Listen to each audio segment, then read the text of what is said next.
Tune in to Arise, the new wave media experience with LaTonya, Smiley, and HR. Arise for a strong dose of love, joy, laughter, and information for healthy living. Well, we're living in our purpose because God put us on this earth. Our purpose on this earth was to encourage each other. I often wonder why there are so many people, but that is the way God operates. We are an encouragement to some people who are discouraged from feeling that they can succeed. And success only comes by failure. A certain amount of failures leads to success. The attitude is, I am not going to quit. I'm going to stick it out until the end. Hello, LaTonya. How are you today? This is HR. I'm doing just fine during this social distancing, and I want to thank everyone for really joining us here on Arise. I am excited about this show. I'm really excited, HR. Well, I'm happy to hear that. This is a very important show that we're doing, not only for ourselves, but for our listening audience. Yeah. So on today, though, we are currently in what feels like a pandemic war zone. And we have with us today Dr. Douglas Geiger to discuss medical facts and what we need to know about the coronavirus. And we're going to be talking with Mims, financial advisor, as he gives us directions financially as we face this pandemic. First, my heart goes out to those who have lost a loved one during this time. I think we should just take time out to just send our prayers out to those individuals. Exactly. You know, my heart really goes out to those individuals who have lost a loved one during this time, because I just can imagine I can't really imagine how hard it is for to have lost a loved one and not be able to congregate and provide that emotional support during the time, of that, during this grieving time. So we really want to send our prayers out to those individuals, those families, and those friends, and we pray that God's strength be with you during this time. How has social distancing worked for you? It's a strange behavior right now. It doesn't come automatically. You have to constantly remind yourself what's going on and then understand the reason why it's going on. But hopefully this situation will be different as time goes by, but it's very much needed to keep ourselves free of any elements that may cause a virus within ourselves. How about with you? Well, with me, it's been up and down. I had my moment of thinking positive, and sometimes it's just a struggle to remain positive and not allow fear to seep in. So it's constantly, watching things that are positive, doing things that are positive, especially like this show, and just doing something that's fulfilling and that's purposeful for me. And kind of reaching out to friends and so people who you haven't talked to in a while. So it gives you that time to really do that. So it's been up and down for me. It's been up and down, but for the most part, I do enjoy the space that I'm in. I enjoy that. That I do. That's great. I tell you, it must be even more challenging for people who are single to be quarantined inside their houses or their dwelling until this passes through. But you can turn those things that you put off on delay. Like I was telling you earlier, I never knew that I had compiled so much junk until now when I have to clean it up, and then I clean up the cleanup. So it's been a while, but again, it's important that we reach out to those that are single and find out how they're faring with this situation, just to be company for them and to keep their spirits up. because Yeah. at times it can be, if you're sitting alone thinking by yourself, you develop negative thoughts, but you have to, as you say, quickly snap yourself out of it.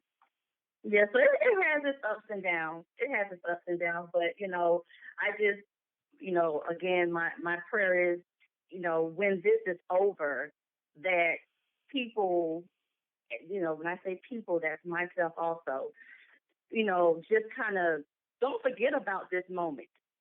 Don't let this moment pass by and you not learn anything from it, and then go back to your everyday way of doing things, because this is a moment of lessons, lessons to be learned.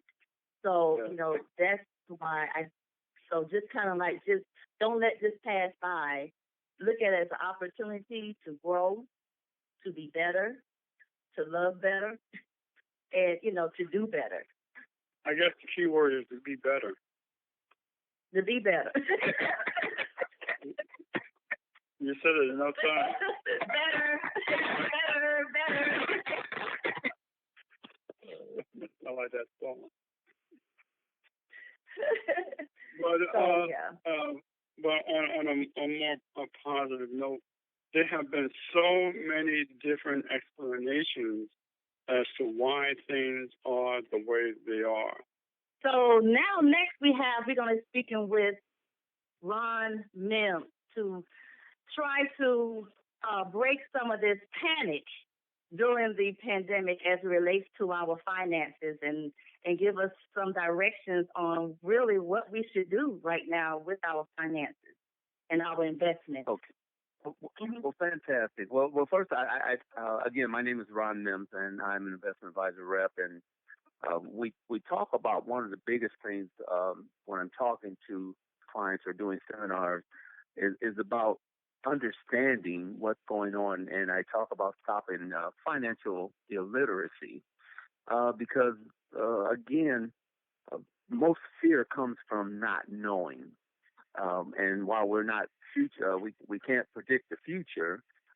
History plays a role in investing as well. So our simple mission statement is simply to educate and empower you and give you information. And so I'm hoping some of this information will be helpful to you. And then we can always, if this information sounds good, then we can always get together later and discuss it more in detail, because I think we have a very limited amount of time here. So I'm going to attempt to put a lot of information into a short period of time. If we can eliminate the fear, then investing is very simple. It's the part we don't understand. And so for one of the first things that I talk about is understanding, knowing your timeline. And when I talk about your timeline, it's this thing of keeping it simple, student. The timeline is simply your date of chosen retirement for you, because everybody's date is different. And then looking at and saying, okay, how long do I expect to live? What's the life expectancy in my clan of people? So you have to look at those things, because if you're not getting ready, if your timeline says, I'm 35 years young and I want to be able to come retire, and when I say retire, I don't talk, because true retirement is laying horizontally in a box. So retirement meaning that I no longer have to work for money because I've done enough of the right things in this period of time. And building wealth, understanding for retirement, not becoming rich, okay, because everybody's definition of rich is different, but building enough wealth where you can have a quality of life that you desire during your retirement years. Because you do have to understand, by looking at your timeline, if you're 35 and you say, okay, I want to come out by age 55, then 35 to 55 is not a real issue as far as the market, because you're still working. It's after 55. So if your lifespan in your household is, well, they say the average lifespan is 85 for a man, 87 for a woman, because women outlive men, then that means that that's when you're really going to need income because you're no longer working for it. So understanding, number one, your timeline. What is your timeline? There's no use for getting excited about what the market is doing if you're 35 years young and you don't plan on coming out for another 20 years. You want the market to have down periods. And I'll talk about that a little bit later if I have time here. Okay? The second is okay, time and consistency. Building wealth is nothing more than time and consistency. So if the younger you are, the less amount you have to put away. Why? Because money put in the right places will do what it's designed to do. So between we're going to talk about compounding effect, and we'll talk about the rule of 72. Understanding those two things: compounding interest, not finance charges, because most people understand finance charges because we're still always in debt, and then the rule of 72. All right. So again, one, understand, knowing your timeline. Sit down, take a moment, draw a timeline out. What age are you now? Ron, go real slow because now I'm writing notes. I'm taking notes myself right now. Okay. So go real slow. All right. Okay. And so, and there's always so much you want to cover, and this is normally an hour and a half seminar that's in 15 minutes. So I'll try to slow it down there to 55 miles for words per minute. But okay. So time and consistency. All right. Draw that timeline out. That's the first step. You got to have a blueprint. The Bible says make the vision plain. Put it down on paper. You have to make this vision plain. You can't. Mm-hmm. I mean, we're guessing in most cases of what we think we want, but we've never taken the time to put it down on paper. Make the vision plain. Put it down on tablets. Put down that rule, that timeline. How old are you now? And whether it's real, well, and then we'll decide what's realistic or not based on two things: your habits and your behaviors.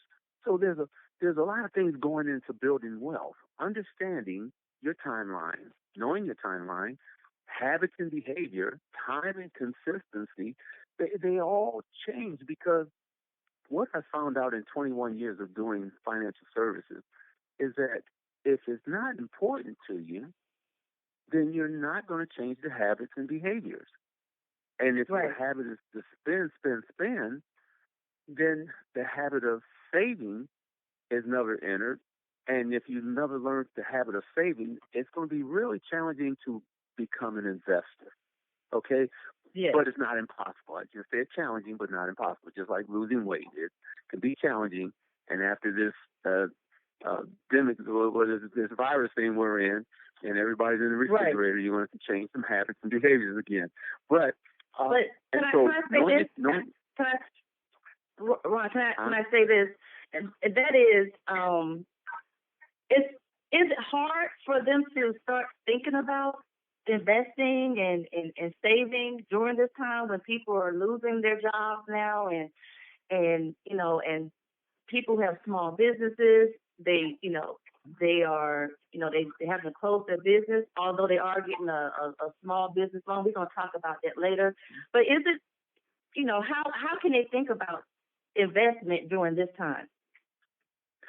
Well, again, you have to remember in 2008, there was a financial crisis.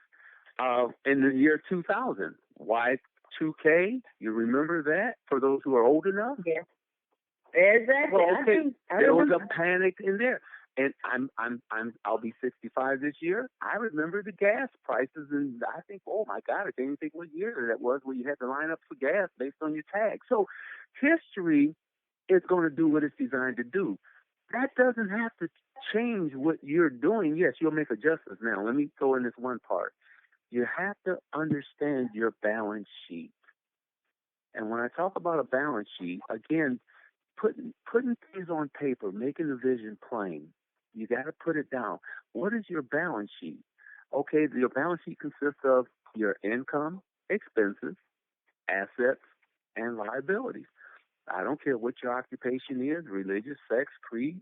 That's your balance sheet. And on that income side, okay, that's where your income derives from. Is it a job? Are you self-employed? Okay, and then there's the expenses. Well, gas, light, heat, phone, all those things are there. Taxes you're going to pay, right? And we'll talk about the three things to protect yourself against taxation being one. You have an asset, income-producing asset. Most people, the biggest asset they have is their home, but the home is non-income producing. Remember, come age 55 or whatever that chosen timeline is for you that you no longer going to have to work for money, you're going to have, when you leave that job or that job leaves you, no matter what age, it's about your income. So where's that income going to come from? Is it going to come from a defined benefit plan for those who have it? But that's if you look up in the Smithsonian, you'll see that's one of the things in history that used to be there called a defined benefit plan, but very few people have that today, okay, which pay the residual income, lifetime income. Social Security. Well, if you're 35, you're not really hoping a whole lot on Social Security. I'll get it. My mom gets it. My dad, who just passed away about 3 or 4 days ago, he got it up till 94 years of age. Social Security and pension. Why? Because Chrysler paid a pension back then, but they don't today. So where is that income going to come from? And what assets are income producing? Rental properties, a business that is profitable, rental property that the tenants pay. You got to be looking at your balance sheet and then looking at that liability. Will you go into retirement with a mortgage? Will you go into it with student loan debts? Will you go in with credit card debts? Are you a person who have habits of staying in debt? So what really happens is, to your question there, Ms. LaTonya, in a time where right now, for those who are in heavy in that column on their balance sheet called liability, yes, this is a challenging time for them. Why? Because their debts are larger than their income. So now what happens is we're taught to establish credit, and that's the first myth. You want to have good credit. The Bible never said anything about having good credit. It said have a good name. But in Proverbs it says the rich will rule the poor, and the borrower shall be a servant to a lender. Let me repeat that. Rich will rule the poor, the borrower shall be a servant to a lender. Now, I didn't write that because I'm not that smart. However, you have to look at that. Why is it that you were taught to build credit? Credit is debt. So, and as building your credit, you've built it so well, but you've gotten so much in debt. So one of the things, if you're already in debt, you have to establish a strategy for getting out of debt as much as you can by retirement time. So that gets down to non-discretionary versus discretionary. Non-discretionary versus discretionary.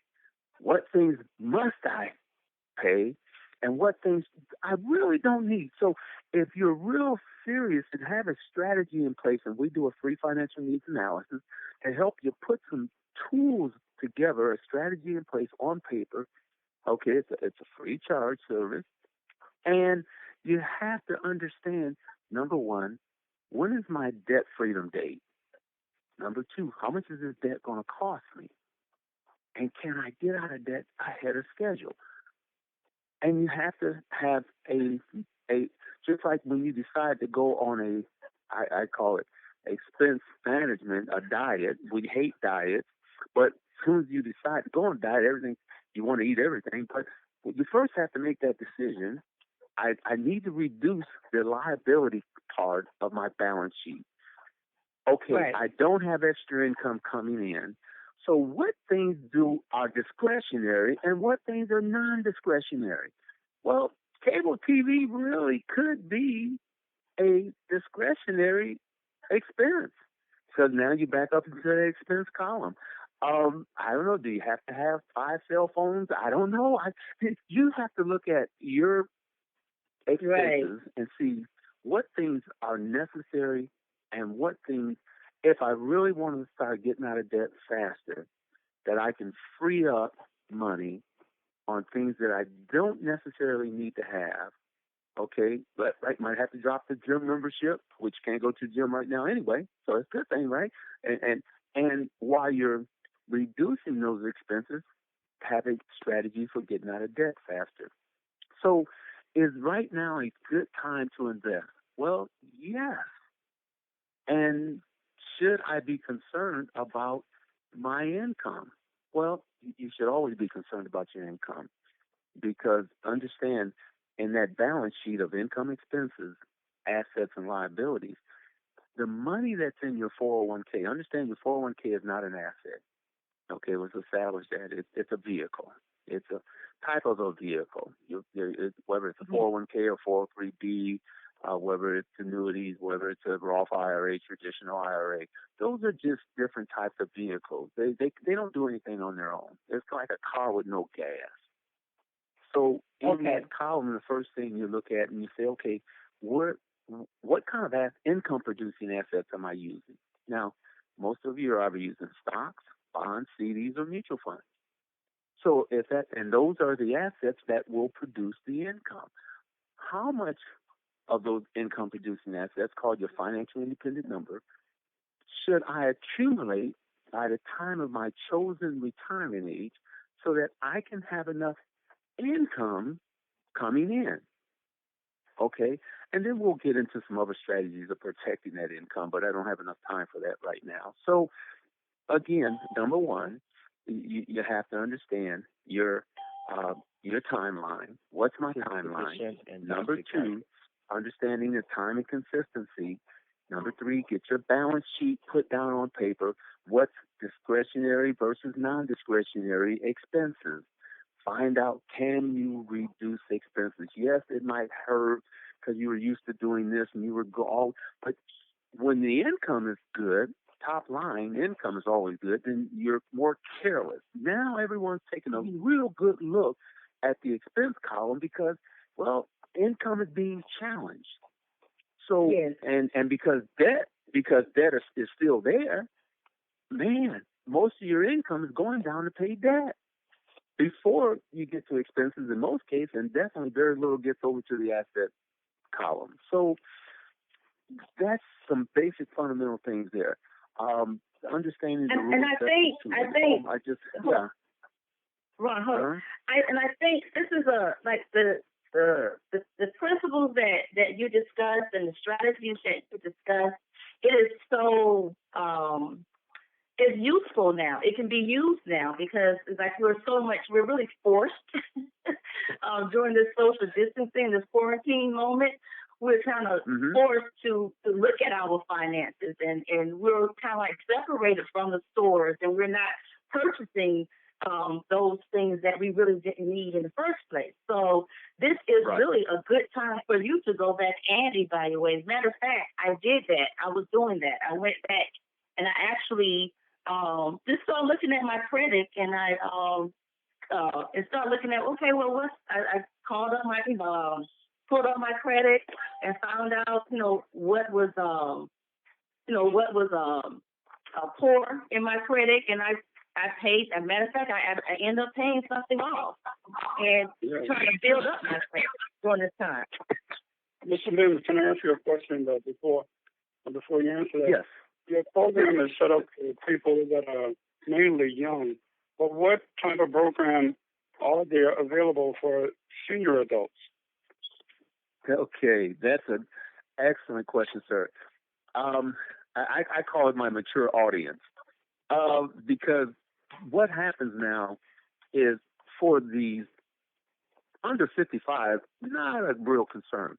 Now, let's define what we're talking when we talk adult audience. I'm talking normally 55 to 65, 67, 70 years of age because we're working that long now.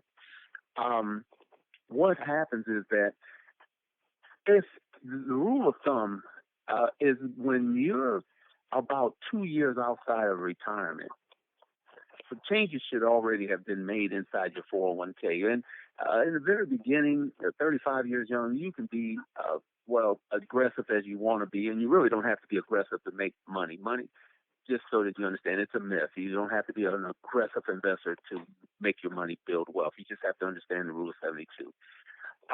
But when you're in that group, that 55 to 70, now we have to start making changes in the mixed up of what type of instruments. Now, mutual funds are always, in my opinion, personal opinion, it's always going to be the best strategy over stocks. Why? Because number one, you reduce the risk. You know, my undergrad degree is in risk management, and we talk about risk, the probability of loss being 0 to 1. So you want to reduce risk in that senior group. How do you, and still be ahead of inflation? Because there's three things you got to do to protect that you have to protect your money against. One is taxation. You want to pay as little taxes as possible. So the beautiful thing about your retirement program on your job is that the growth is tax deferred. But two, even more important, is it has to be staying up with inflation. Why? Because that dollar changes. So if you're 55 and plan on coming at 65, but you wanted to go real safe, and let's say put it in a money market fund, which I call lazy money because it's doing nothing. I mean, it's just laying there, and it's getting less than 1% in most cases. It might get you 1-2% if you're lucky. But inflation in any given category, 2 to 3, 4%. So in 10 years, that dollar would have changed, and your money would not have kept up with it. So you don't want to go super, because that thing about, I put my money, well, because we're safe. It's not safe. If it's not beating inflation, it's not safe, which means when you start using it, well, that bag of groceries is just going to cost you more. So you're going to have to liquidate more dollars, and you're living longer, so that's an issue. So a good strategy that we try to do is look at protecting the income source. And there's a lot of vehicles out there, strategies that can protect the income. Because as long as income's coming in to give you the quality of life you really want through your retirement years, everything else really doesn't really affect you as much. Because why? You still pay gas, light, heat, phone, taxes, take a trip when you want one, because your income. So look at what are my sources of income that's going to be coming in, and where are they coming from? Well, if it's in my 401k or my 403b, well, you got to understand value. Value goes up, value goes down. Right now, value's down. So if you were drawing income right now, man, you'd be killing your value because why? The market's already taken it down, and you're drawing off of it on top of that. So there's a good chance you could live too long and run out of money. So that's an important part. Number two, Social Security. Well, that's a residual income. Might not be a whole lot, but it's still residual income, and it'll pay you to the day you die. If you have a defined benefit plan, pension, that'll pay you to the day you die. So you got to look at where your sources are going to come from, and what changes can I make right now? You do understand, for most of you on this call, if you're 59 and a half, your employer will allow you, in some cases, to roll some of that money out and put it in strategies that can do a better job for you of protecting the income. I'm not saying value, protecting the income, because value is going to go up, value is going to go down. Always has. Did it in 2000, did it in 1989 with the real estate bust, 2000, YK2. All history does what it's designed to do. The question is, what are you doing? Most of us are very passive. And that's where the first one, we're number one, we're financially illiterate because we're very smart people. We have degrees. We make great income. But no one has ever taught you a simple fundamental called the Rule 72. Now, a lot of you might know it, but that Rule 72 very, very, very fundamental. I mean, it's a very important tool to teach that if you just take a number divided into 72, tell you how long it takes your money to double. So it's not just one thing. It's a number of things. But to your question, which I hope I'm answering, is that for that mature audience, we have to look and see, okay, when do you plan on coming out, and what have you done? Number one, what's more important to you? Value, income, or death benefit. Value, Majority- income, or majority- death benefit. The majority are looking for income. Okay, so you have to develop strategies that will protect that income no matter what the market does and keep up with inflation. And there's strategies out there. Companies like Bright House have them. Companies like Mims, but if you don't get that information, okay, your employer don't provide it to you, you don't hear it in church, mom and dad didn't talk to you at the kitchen table about it, then that means you're financially illiterate to what's happening, and you're doing what everyone else has done, and you'll get the same results. That's called, doing the same thing, and right. So you got to make some changes. You have to spend an hour or two, sit down, right. And we'd be more than happy to sit down with you well, not right now, but we can do a conference with you one-on-one because, again, through Zoom and all the vehicles where we can go through a lot of things that put the information in your hands. My job as an educator, like I told Miss LaTonya, my ministry is simply to give you the information, and that's to empower you with it. So Ron, excuse me. I just want to end on this note because I remember we spoke. Was it last night or the day before we spoke? And I just love that analogy you used with the sale. And when something's on sale, because many of us don't know much about investment, and I'm just really getting into it on my own. And I'm just like, I want everybody else to know. I'm probably behind the 8 ball. They don't know it. we all were at some point in time, ma'am. I trust you. We all were or are. So I do want you to end on that note with explaining the whole sale process perspective. Okay. Well, and what Ms. LaTonya is talking about, we talked about the and I don't know if I told you the cow story or not, but I wrote down the cow story. But understand, right now is a great time to build your wealth. If you're unless you're 2 years outside of retirement, man, and you're only 45, 55, even 60, because like I said, we're working longer. So this just simply says, okay, market's down. Well, here's what mom taught you already. When the eggs are on sale, buy 2. So if you went and you bought eggs for $1 a gallon, $1 a dozen of eggs, and you went in one day and the eggs went down to 50 cents, what do? Well, you get 2. It just makes sense because you know the eggs are going back to $1. It's not $1.10. So you're gonna go ahead and take advantage. Right now, I got 2 crates of eggs in my refrigerator. Why? They had them on sale for 99 cents. Man, I'm gonna get 2 of them. I'm gonna get one at $1.79, but at 99, I'm getting 2. Well, why not? The market works the same way. Everything, yes, understand, you're looking at your value on your statement, and, man, it looks like you're losing all your money.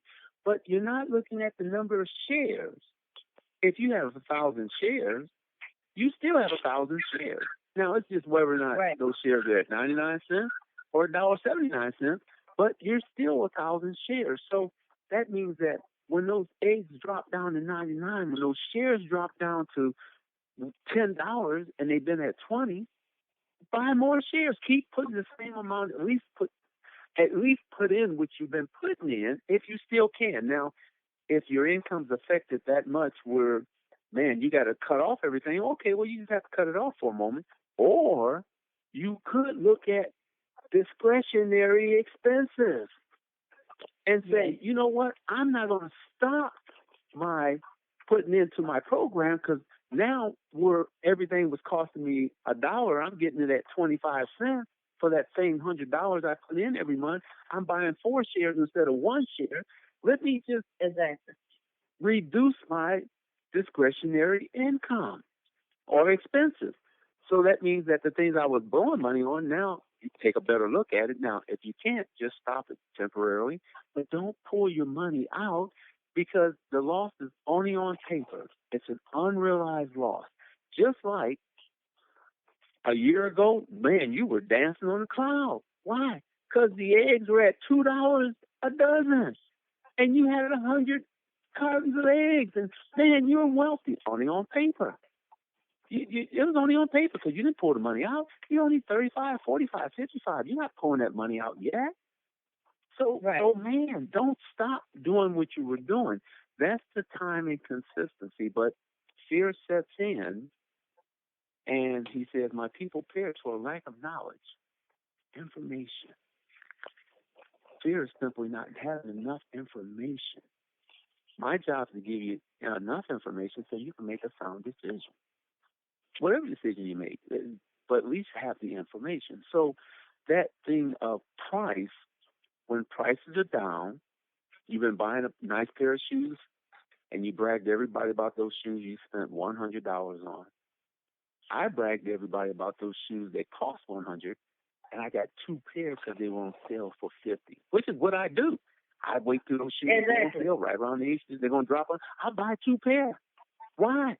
Because I know they're already cost $69 a pair. That's right. I don't spend any more than $69 for a pair of shoes. Okay. So anyway, right?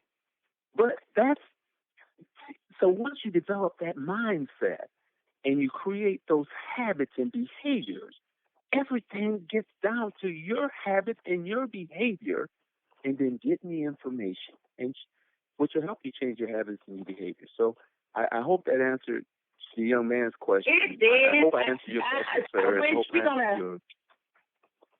We're gonna definitely have to have you back in. Right now we had to do a phone interview. We're gonna actually have you come in. We be able to go in the studio because this is what we really need. Because after everything is over, life is still gonna be there, facing us in the face. And we still have to deal with issues of, our money, financial issues, health issues, and we're going to get through this. But when it's over, we want to be my goal in this show was to help our listeners to understand that after this is over, hopefully you've learned from this, and this whole process has been a lesson for you to learn from. And that when it's over, you're making better decisions. You're a better person, in every aspect of your life. And so we really want to thank you for sharing that information with us, Ron. And how can we get in contact with you? Okay, I'll give you my cell number and my office number. My cell number is 678-886. 1697, and you can shoot me a text if you want to, and I'll text you back pretty much right away. Or my office number is 678-502-7350. Or you can email me if you're one of those kind of folks who like to email. I'll answer that right away. It's Ron Mims. That's Mims, M as in Mary, I, M as in Mary, S, Ron Mims 55, which is the year I was born, 1955, @gmail.com. Again, we want to thank you. It's been such a pleasure. It's been such a pleasure. Mine. Thank you. And I hope, yes, and I think what you're doing is great because we work for money all our lives. We never get money working for us. And he says, a wise man provides an inheritance for his children's children, and we don't build wealth. We don't have enough wealth for ourselves, unless our children's children, which things are going to cost more when they do get here, for those who already have grandchildren. Okay, so thank you very much for allowing me to share, and I look forward to doing this again with you, okay? Thank you. Thank you. And again, I want to thank Ron Mims from Primerica for coming on and sharing that wealth of information with us. This is something that you can use for a lifetime. After we have discontinue this social distancing, HR, we have information that we can live on and that we can grow on, and that's it. And that is what Arise is all about, right? Exactly. You know, this time this time period that we're living in is very important as far as knowing how our finances are going to be brought together because of so much unemployment, so many businesses that are being closed down. We have to depend on our investments or our shelters in order to make it through. So this is an excellent program. I hope everyone gets in contact. I heard the phone number of Mr. Mims to get in contact with him with your personal questions about your personal investments, and he can direct you on what pathway to go. So we want to hear from you. We really want to hear. We want to hear your opinions. We want to hear if you working on something and you want someone to know about it and it's something that's beneficial to everyone. We want to hear from you. We want you to email AriseShow2020@gmail.com. Yes, ARISESHOW 2020@gmail.com. So we're going to end this, HR. We're going to be out of here until the next time. Keep loving, keep caring, and keep laughing. Keep kissing. Talk to you later. You have been listening to Arise with LaTonya Smiley and HR. Contact us at ariseshow2020@gmail.com. And then once the end has come about, then you turn around and you look at all your failures and see that you are successful. So our purpose is to be successful, but it's not going to be easy. It's a step-by-step process. Once the process is completed, either your hands are raised in your endeavors, or even if you're at your side, you can still look at yourself in the mirror and recognize the fact that you have succeeded and finished until the end. Contact us at ariseshow2020@gmail.com.